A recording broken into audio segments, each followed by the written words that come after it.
Get ready, get ready, get ready, get ready, get ready. Listen, I never met a girl who makes me feel the way that you do.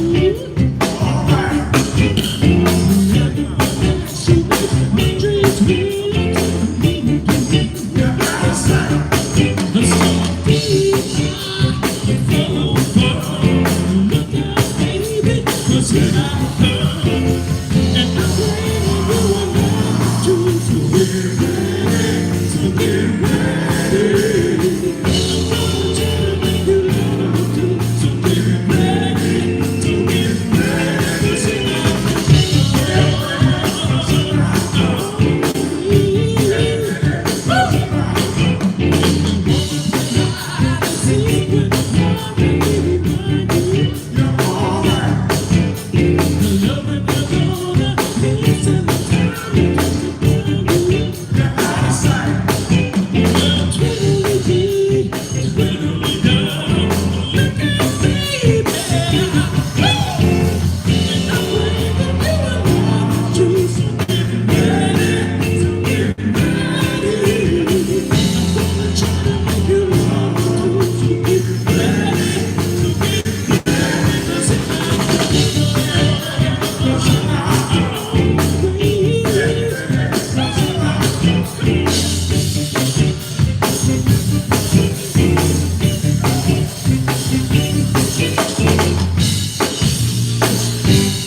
Sing same old song, but just a different beat.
But if I have to beg for your sympathy, I don't mind, 'cause you need that. You need it, and you got to pay.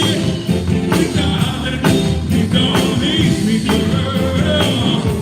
Ain't you proud to be, baby, baby? Please don't leave me, girl. Now I heard a cry, man, this half a man with no sense of pride. But if I have to cry to you, I don't mind the weeping, but just keep you by my side. Ain't no time to wait, darling. Please don't leave me, girl. Ain't you proud to be, baby, baby? Please don't leave me, girl. If I have to sleep on your doorstep all night and day, just to keep you walking away. Let your friends laugh, even this I can stand, 'cause I'm gonna keep you any way I can, ain't about to pay. Please, darling, please don't leave me, girl. Ain't you proud to be, baby, baby? Please don't leave me, girl.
Special guest tonight, y'all. All the way from Gary, Indiana, we have the Jackson 5.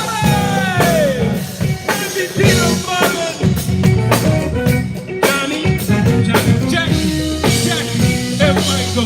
Yeah. Woo! Tito, give me some tissue. Tito, please, Tito, give me some tissue. I'm sweating. Oh, yeah. You want some tissue, Tito?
Give it up for Calvin Robinson, y'all.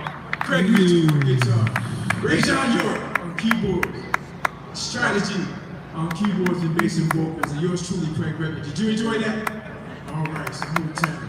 All right, we got enough room for one more. And we're gonna rock out with a little bit of breeze. Just a little bit of breeze.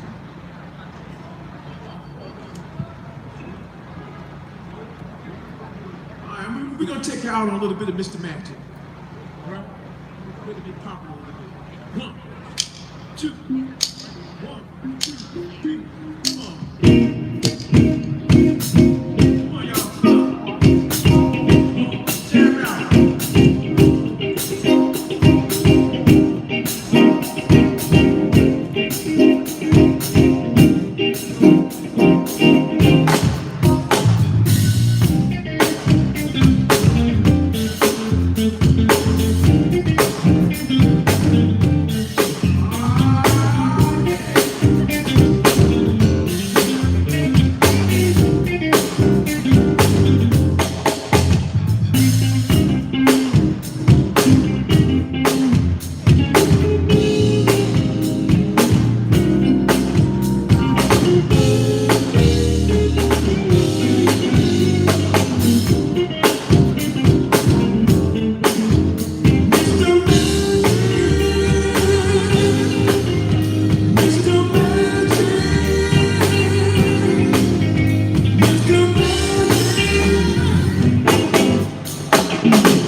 mama gave you. Say what your mama gave you. Say what your mama gave you. Say it now.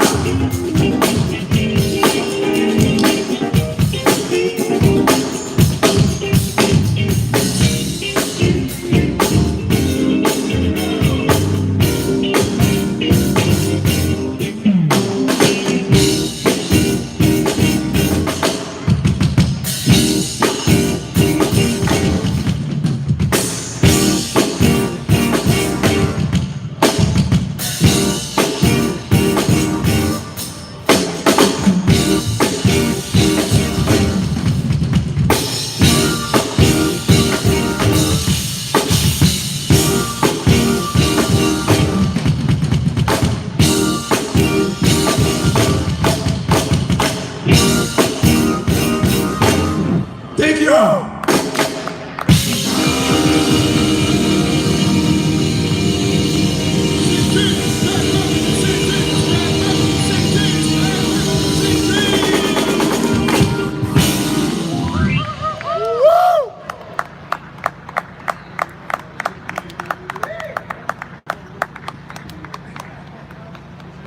My student out there. My students back there. Oh, they got the good one. My students. Nice. God bless y'all. We see y'all. Get next. Tomorrow, we'll get back tomorrow, my brother. We salute you, brother. We're going to talk a little bit to her. Yes, sir. Ain't nothing like I'm doing. Nothing like I'm doing.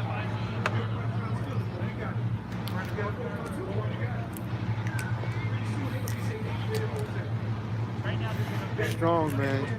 Y'all strong.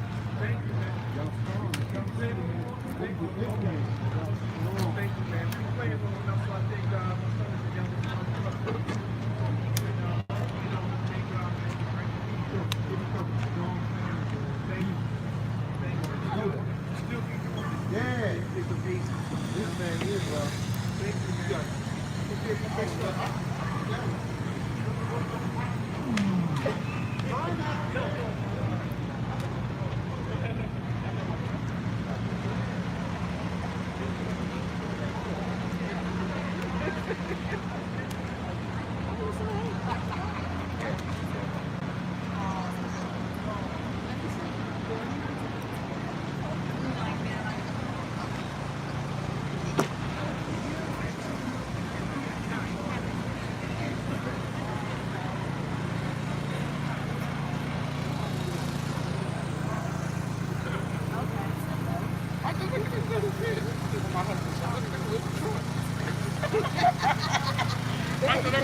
I said, okay, we're done. We're done.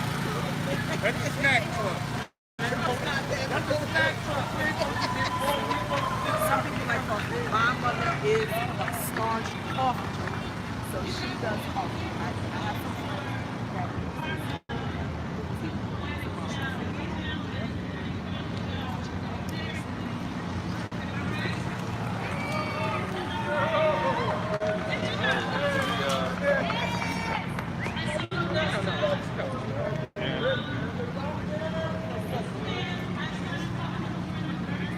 Can you hear her? No.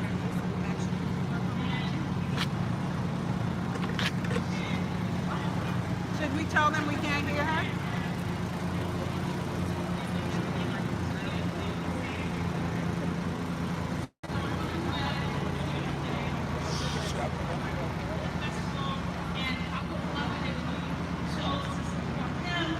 He has a new literary arts magazine, Sukan. It is a fantastic publication. It is full of amazing art. It's full of amazing poets. I'm not saying that because I'm in there. But it's really incredible. So support the magazine. It's a brand new thing, and we wanted to have a 100-year anniversary, and it starts with us today. So for the first year of the 100-year anniversary of Sukan magazine, introducing to you Mr. Chris Rockwell. Thank you, Talina. So grateful.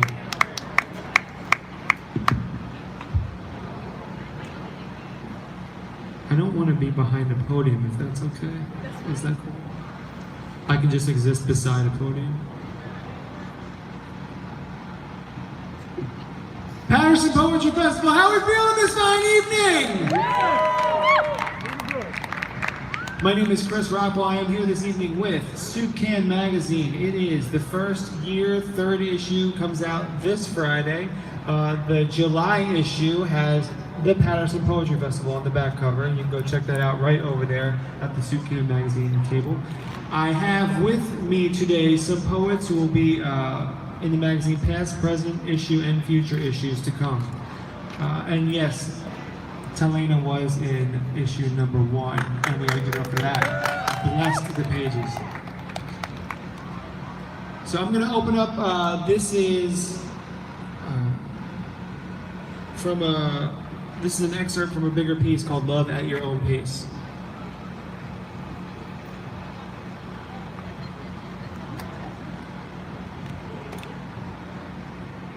Love is patient. Love is ancient. Love is unconditional and courageous. Love is gracious. I never thought that love would take me so many places, but it taught me how to be the train and the train station. I've been lied to and I've been the liar. I've been burned and I've been the fire.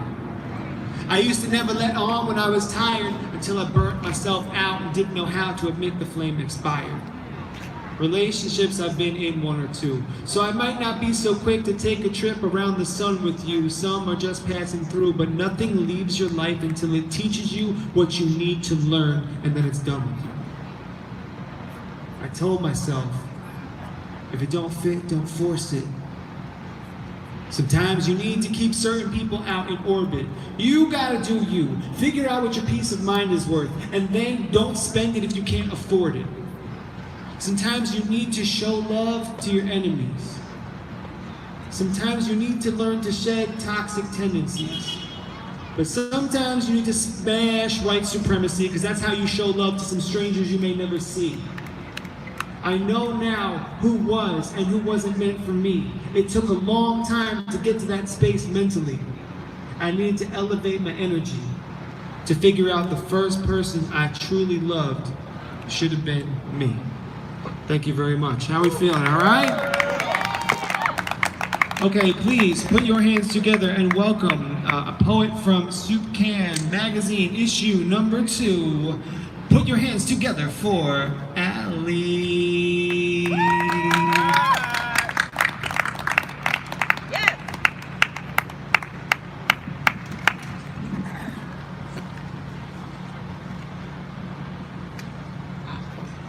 Hello. Hi, everyone.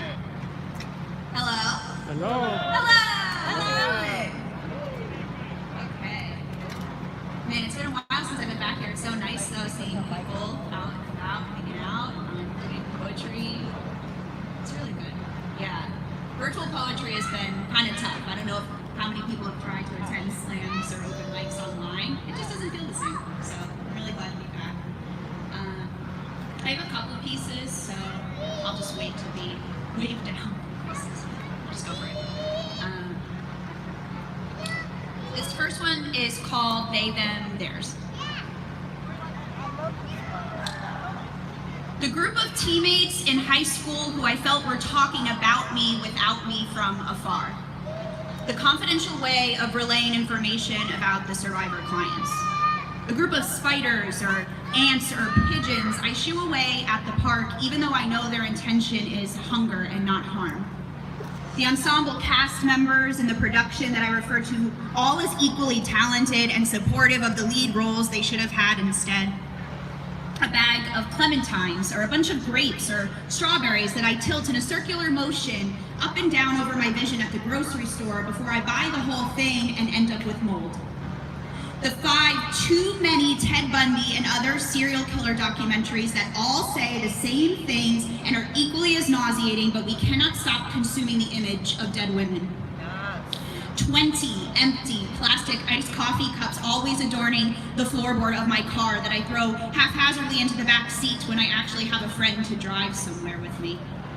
The 5 long-sleeve, tight black turtleneck shirts I own because I wear them so often to prove that I'm an artist. All of the whiteheads and blackheads and cysts that adorn my body, but the man swears he doesn't see and doesn't care about because at least I have a nice figure. How the racist older white man refers to a group of fun-loving, joyful black young boys playing basketball in the street on a summer day that he thinks are in his way when he tries to parallel park his car. How the Republican, conservative, far-right bigots refer to Asian people who are just trying to live and not be the face of a global health pandemic that I guess is still happening, but we're all just a little dramatic at this point. The pronoun that everyone has to remind me is plural, only in the dictionary, but I have to correct them that it's singular while also reminding them that they know how to use they and just did it correctly when talking about the term and not me. I am all of these birds and pimples and people and colors and shirts and coffee cups and women and movies and notes and fruits and artists and things that are more than just things because they are there and I am here, always here too, because I am whole and multi and many and plural and complex and a lot and a couple and a few and always more than one because we are all each other and all things, not God, just human, and humans, they are enough. So, change my name to coffee cups, to grapes, to pigeons, to spiders, to serial killers, to victims, to survivors, to unnamed species, to acne, to shirts, to cups, to people, if that helps you, if it makes me more whole, if they make they real, but I am still they, and they are there, are here, aren't going anywhere at all. Come on.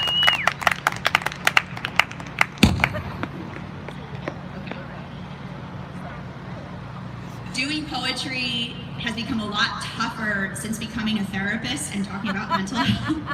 I always end up with someone after a show that like wants to have a bit too long of a conversation, and then I'm just like, I got weird or something.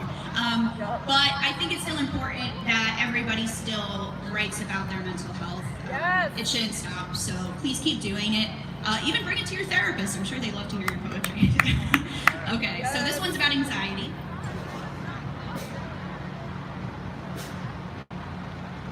I swear I drive everywhere I need to go, but then I don't want to get out of my car. Waiting an hour before going into the library to study, going into the nursing home to kiss my grandmother who doesn't remember my name, going into my parents' house to say hi because they really are the only people who will always care about me and my name. I watch dance videos in the dark of my car so people can see my reactions but not what I'm watching, so they can watch me live out my dreams right behind the wheel but never put them in drive. Depression does this to a person. My anxiety feels better when the speed limit is an even number, when the channel is an even number, when the volume on the TV is an even number, when the volume from your mouth is quiet, so I ask you to turn it up because this means to me that we are even. It's learning that driving for 800 miles in silence with them is okay and comfortable, that the conversation lies sometimes in pulse between both of your gripping white knuckles and not gripping the steering wheel. When they take your hand to affirm you are worthy without even putting on a show. It's acceptance of your dreams, but knowing not all of them will come true. It's the release you need. The moment you know your car is just as much stage as the open mic, the slam, the community theater production, the 6th grade auditorium where you figured out you love to perform and loving it is what counts. So you keep performing, whether it's the dancing, or the melting, or the screaming, or the crying, or the panic. It's all doing stemmed from your being, and now your being is dedicated to forgiving yourself for following different dreams at different times, and then you feel ready to turn off the car and open the door. But you grin for one last moment, you check if the car is actually in park, you put the video on pause, you breathe in on the pause, you exhale, and you go.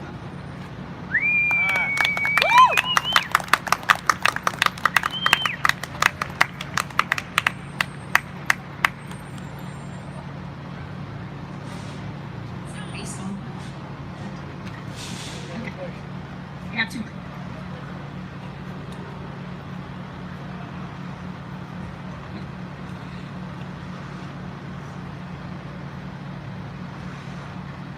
quarantine brought out a lot of loneliness kind of poems, so this is a funny one though, I promise. It's called On NASA and My Broom and Killing a Bug While I Screamed on the Night the Earth Had a Perfect Tilt, according to Twitter.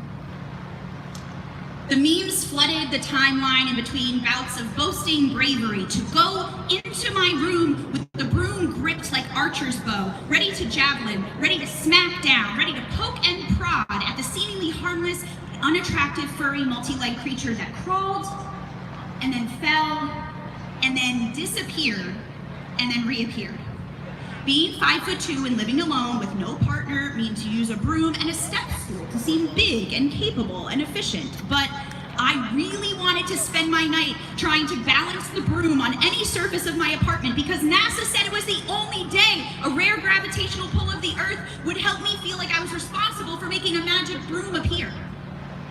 But this bug, this is a monster, showed me how human and meek and small and alone I really am, and how these were the realities I had to face to grow up and believe in myself, not the once-in-a-lifetime magic of seeming like a witch in my very own overly priced apartment, a witch that could practice magic in solitude and not cause harm to anyone, and not have to make a potion, and definitely won't be found out and burned alive at the stake when they post a picture of their perfectly balanced plastic broom on their cheap linoleum tiled cold floor. But this heathen, which I shouldn't have killed with a broom, and shouldn't have wrapped in stained towels and thrown on the underside of my bed, or then threw it on the porch and cried, locked it outside even with the fear of impending thunderstorms. But this resilient bug was the perfect reminder that I am my own magic. Yes. My bravery is my power. I don't need to summon the Earth's rare tilt tonight to feel like I have conquered something, to feel that I am in control, to feel that I can do this life alone and not cry each moment I'm reminded of my isolation. The neighbors heard the jumping up and down from my bed and the shrieks of helplessness and cold brew-fueled pep talks of how brave I was to hit a bug with a broom. That was never gonna hurt me at all. But now the broom sleeps outside on the snowy patio and gives the maybe still alive bug a sound place to rest warmly tonight. And I will sleep in my bed, unbothered, no panic at all, knowing that I am indeed magic, all by myself. Okay, last one.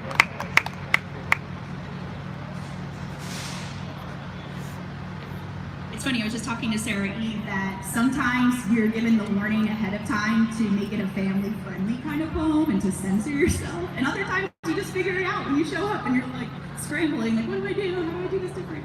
So one time when I was asked to do a family-friendly poem for a Pride event, I flipped it on its head and I just kind of went for it. So this is what I came up with.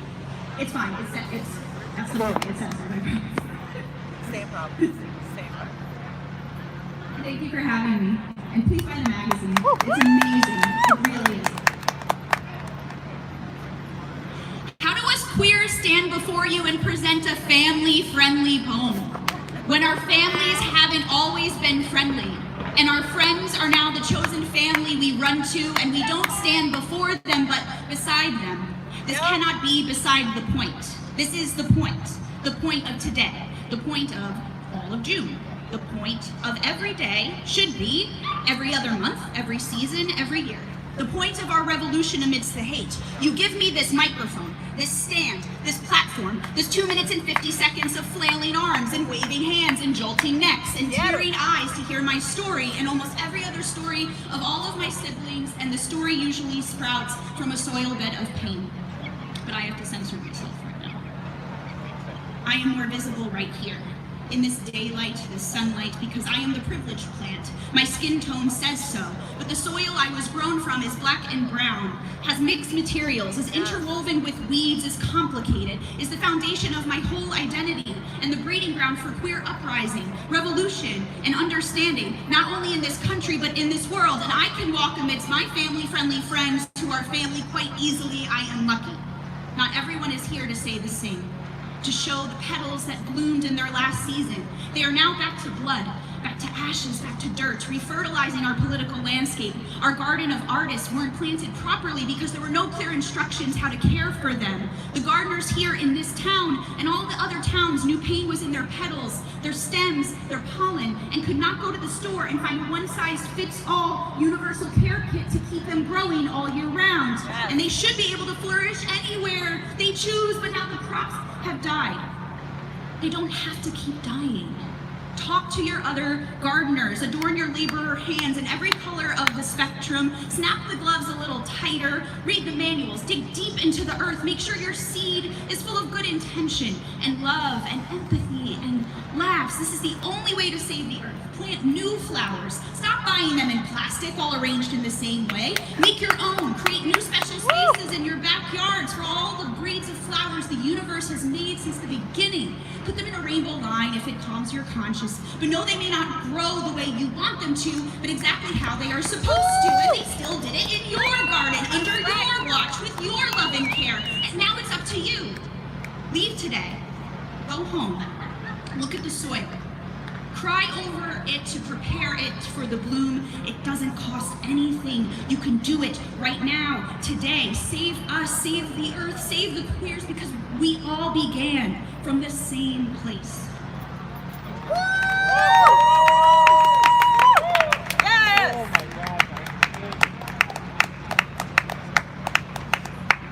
One more time for Allie. Give it up. Damn. Allie does appear in this issue that we have available right now of Soup Can Magazine. You can go check that out. Next up, please put your hands together for Sarah Eve Furby.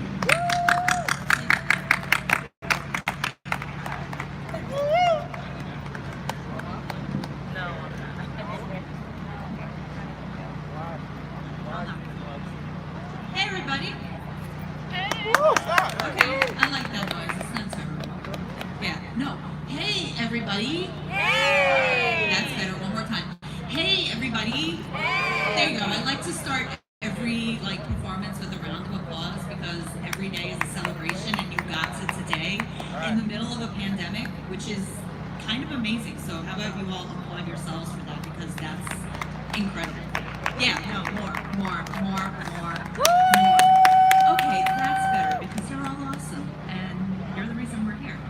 I'm gonna read some poems I'm gonna read the poem that got published in Soup Can because they're amazing and you should buy their magazine because it is. Then I'll read some poems from my book too because you're here, I'm here, why not listen to poems? You must be here for a reason. This is Shame is a burn book I keep finding my name in. It is the way he kissed me, both eyes, blood rum-shot, bats that jerked out a night sweet and sick, the drink and the room darker than memory. The bus ride home, unable to pull that night from the bottom of a wet newspaper and regret. It is the way I wore his letters into a cotton, corners fuzzy, and how I tried to learn his handwriting. How he sucked a kiss onto the back of my neck on the avenue, busy Thursday after school, like a boy who squeezes a peach too hard. Bruises, let everyone see the merchandise and never spoke to me again. It's the way I keep collecting boys with shady pasts. Mike, who they said might have burned down the monastery. Eddie, who was deported for dating an underage girl he swore he was in love with. Another Lewis, another boy in the band. None of us are performers because we know how to love. We're all looking for some hole to fill with a cat called saxophone. It is the way I use their birthdays as passwords. The hallway I cannot walk down anymore. The way I contemplated burning a whole city down because I don't know where you are anymore. I only know that they afford you space, and that is not a practice that should happen anymore. They should know better. It is the way I still can't tell anybody what happened. Still am not sure what happened only happened because I invited it in. After all, you can't go blaming a stray cat for dropping kittens in your closet. It is the way the mothers of their children know what happened and still talk to me. The way I respond to their messages, as if there is enough advice I can offer in return for what I may have undone. Woo! Thank you. I feel like I'm getting... Is that better? Yes, way better. Okay. Which is good. All right, so I'm in the middle of writing a collection of poems about the show BoJack Horseman and mental health. I heard it, yes. Yes. You're my people. So this poem is Mr. Peanut Butter, the 2020 election. If you like Mr. Peanut Butter, I'm sorry. If you don't, welcome to my clan. So, Mr. Peanut Butter, the 2020 election. He didn't vote early. He had the time, just never got around to it. Changes parties every 4 years, doesn't think Trump is a bad guy or anything, says he won't vote Republican this time. Nothing to do with the party, just can't stand hearing them talk about tax brackets or wealth disparity or civil injustice every time he shows up to work. It reminds him of his ex-wives too much. Ugh, what a drag, right? Always believes women. Always there for his bros who can't tell the difference between a no and a no. It's all just so messy in the real world these days. Turns out at a premiere, when the reporters ask what he thinks about taxing the super rich or depression or his super problematic best friend. So tired of being attached to yet another tragedy, so tired of being ignored, starts going to support meetings for seeing eye dogs just to feel a little less sad, like an addict who sits outside a bar to remind themselves of how many sobriety days they have collected. Thinks toxic masculinity is something you catch from a toilet seat, but hey, he's alright because he pees standing up.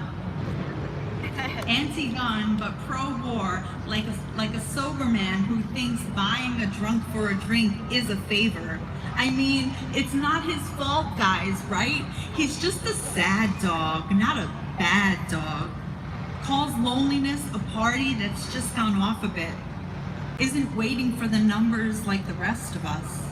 Stumbled into a voting booth only after getting on a line to see where it was headed. Had 8 hours to kill, and isn't that such a rich man's gamble? Says he doesn't really mind who wins either way, and I wonder what it's like to have that kind of privilege. To always wear the narcissist smile of either way. I'm gonna come out on top.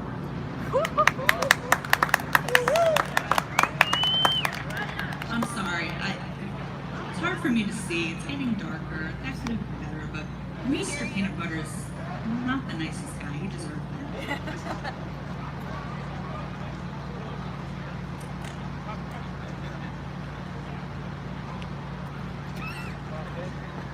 So, I published. Also, Allie, you kind of helped me direct my set list, which is really cool. I like when that happens. So, I'm gonna do 2 more, one which will be happier and one which is kind of, let's stay in the same vein, right? So, all the notes. Here you go. So, when I say sexual assault at the meeting, the boys at the table are talking now. Best to leave them to the bigger dealings, and isn't it? I open my mouth, and the survivors' names want to crawl out along with my own. Instead, the boys talk about scheduling features and prominent figures and what will bring in money, and isn't it always about money? Isn't my body always about money too?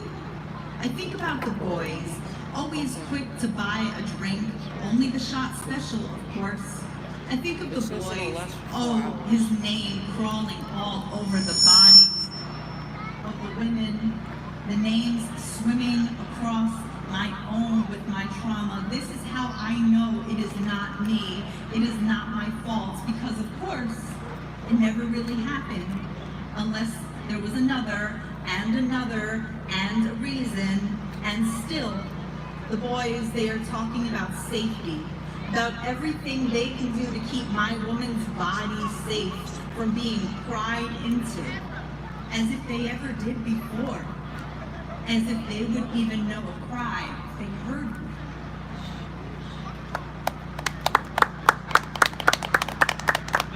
Sorry about that sharpness. And I'm gonna end with this one. I'm gonna do a little bit of singing.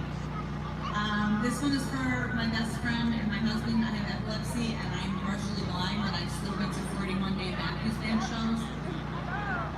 If it wasn't for them, I probably wouldn't be able to navigate a lot of them. So this is gonna start with singing.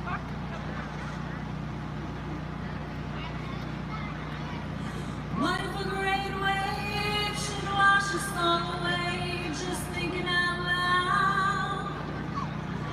Don't mean to dwell on this dying thing, but look at our love. It's alive right now and deep, that's sweet within, pouring through our veins. Sometimes I need my friends to hold my hand in a crowd, even when the crowd, the entire part of it is me. Sometimes I need you to understand that not knowing how to feel like enough is all I know how to feel. I am working on accepting the parts and the things of me that come as simple gifts that they are. Sometimes I have a hard time seeing love for what it is. I just wasn't loved right. But if you climb a well long enough, it will give back. Sometimes I forget that I am, in fact, my own 2 feet, and I am taking myself anywhere that I want to. I am the only one that has been where I want to anyway, and I am in this mess. Who else would have brought me here? So I better do the best I can to not make sure I cry the day away. Sometimes I forget the stars are already dead, so we better do our best to shine as bright as we can to make up for the light we cannot see. Sometimes I forget how short time really is, but my friends are great at reminding me not to throw the day away. Sometimes I can't really see straight, but I have a voice that will not fail me. Sometimes I only feel like myself in a crowd. That is a good thing. Sometimes that entire crowd is all of my glory and